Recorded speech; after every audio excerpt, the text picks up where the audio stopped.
Evening ஸ்நாக்ஸ்க்கு ஏற்ற மாதிரி cauliflower 65 எப்படி பண்ணுறதுன்னு சொல்லி பார்க்க போகிறோம். ஸோ இதுக்கு பார்த்தீங்க அப்படின்னா வந்துட்டு ஒரு ஆஃப் காலிஃப்ளவர் வந்து எடுத்துக்கிறேன். ஃபர்ஸ்ட் ஆஃப் ஆல் வந்து பார்த்தீங்கன்னா இதுக்கு நான் வந்துட்டு ஒரு ஹாட் வாட்டர் வந்து வைக்க போகிறேன். ஸோ கேஸ் ஸ்டவ்வை ஆன் பண்ணிவிட்டு நான் வந்துட்டு ஹாட் வாட்டர் வந்து ஒரு வடை சட்டியில் வந்து வச்சுக்கிறேன். இதில் பார்த்தீங்கன்னா நம்ம கட் பண்ணி வச்சுருக்கிற இந்த காலிஃப்ளவரை அப்படியே வந்துட்டு அதில் போடுறேன்.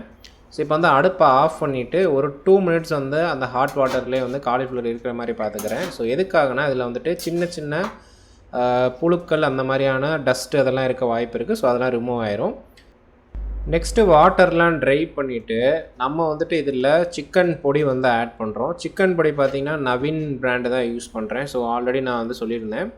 தென் ஜீரா பவுடர் வந்து லைட்டாக ஆட் பண்ணிக்கிறோம். இது வந்து ஆப்ஷனல் தான், உங்களுக்கு வேணும்னா நீங்கள் ஆட் பண்ணிக்கோங்க. எனக்கு ஜீரகத்தோட அந்த ஃப்ளேவர் பிடிக்கும், ஸோ அதனால் ஆட் பண்ணிக்கிறேன். தென் இதில் வந்து மைதா மாவு வந்துட்டு ஒரு கரண்டி ஆட் பண்ணிங்கன்னா ஆஃப் கரண்டி ரைஸ் பவுடர் வந்து ஆட் பண்ணுங்கள், அதாவது அரிசி மாவு ஆட் பண்ணுங்கள். ஸோ அந்த ரேஷியோவில் நீங்கள் எவ்வளோ நாள் ஆட் பண்ணிக்கோங்க. ஸோ எனக்கு பர்சனலாக ஜீரகத்தோட ஸ்மெல் பிடிக்குன்றனால நான் ஜீரகமும் ஆட் பண்ணிக்கிறேன். தென் கருவேப்பிலை வந்துட்டு அதில் அப்படியே உள்ளே போட்டுறேன்.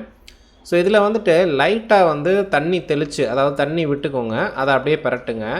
ஸோ அதே மாதிரி 2-3 டைம் வந்து நீங்கள் ரிப்பீட் பண்ணுங்கள். ஸோ உங்களுக்கு வந்து பார்த்தீங்க அப்படின்னா நமக்கு ஒரு கன்சிஸ்டன்சி வரணும். அந்த மாவு வந்து அந்த காலிஃப்ளவரில் வந்து ஒட்டிக்கிச்சு, ஒரு ஃப்ளோ மாதிரி வரணும். ஸோ அதில் வந்துருச்சு அப்படின்ற பட்சத்தில் நீங்கள் வந்து தண்ணி மிக்ஸ் பண்ணி அந்த கலக்கிறத வந்து ஸ்டாப் பண்ணிடலாம். ஸோ இப்போ நல்லா பார்த்தீங்கன்னா தெரியும் உங்களுக்கு, நான் லைட்டாக தண்ணி ஊற்றி அதை வந்து நான் கலந்து விட்டுட்ருக்கேன்.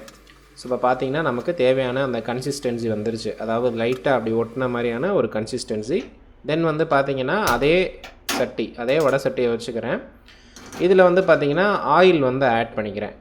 நான் வந்து ஆயில் எப்போவுமே கம்மியாக தான் ஆட் பண்ணுவேன். ஏன்னா நிறைய ஆயில் வந்து ஆட் பண்ணிட்டோன்னா அந்த ஃப்ரை பண்ண எண்ணெயை வந்து வேறு எதுக்கு யூஸ் பண்ண முடியாது. ஸோ அதனால் கம்மியாக தான் ஆட் பண்ணுவேன்.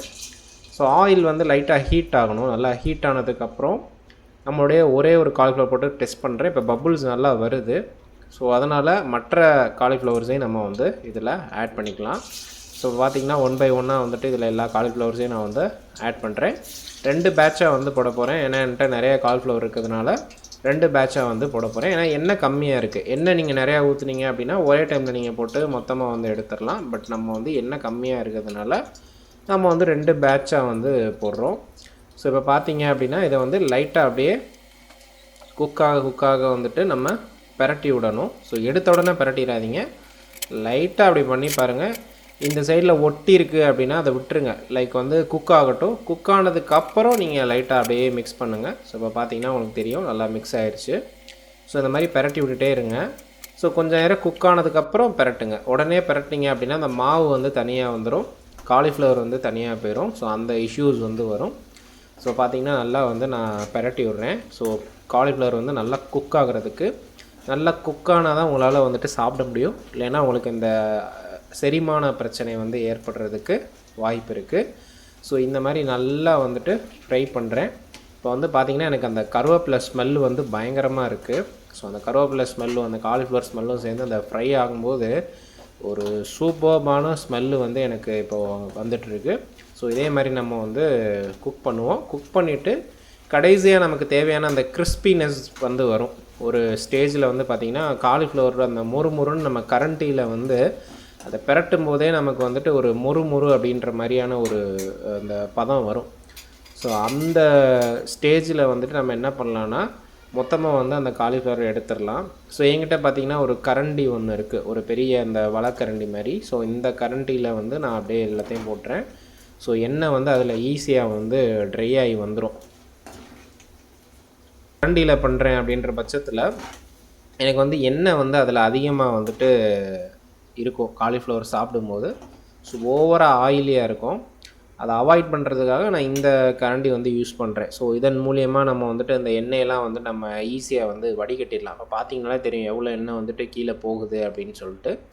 ஸோ இப்போ பார்த்திங்கன்னா சூப்பர்பான ஒரு காலிஃப்ளவர் ஃப்ரை வந்து ரெடி ஆயிடுச்சு. ஸோ இதே மாதிரி செகண்ட் பேட்சில் இருக்க காலிஃப்ளவர்ஸையும் நான் வந்து ஃப்ரை பண்ணி எடுத்துக்க போகிறேன். பார்த்திங்கன்னா 1 by 1 அதையும் நான் வந்து ஆயிலில் போடுறேன். சேம் மெத்தடில் வந்து குக் பண்ணி கரெக்டாக ஃப்ரை பண்ணி நம்ம வந்து அந்த கிறிஸ்பினஸ் வரும்போது கரெக்டாக எண்ணெயை விட்டு நம்ம வெளியில் எடுக்க போகிறோம்.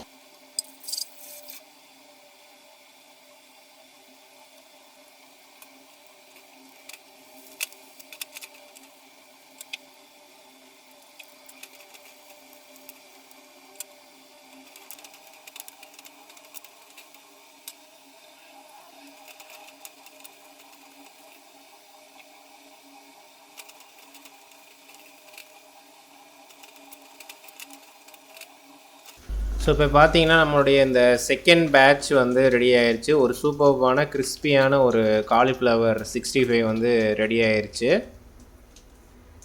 ஸோ இதே மாதிரி நீங்களும் உங்கள் வீட்டில் வந்து ட்ரை பண்ணிவிட்டு இந்த ரெசிபி வந்து எப்படி இருந்துச்சுன்னு சொல்லுங்கள்.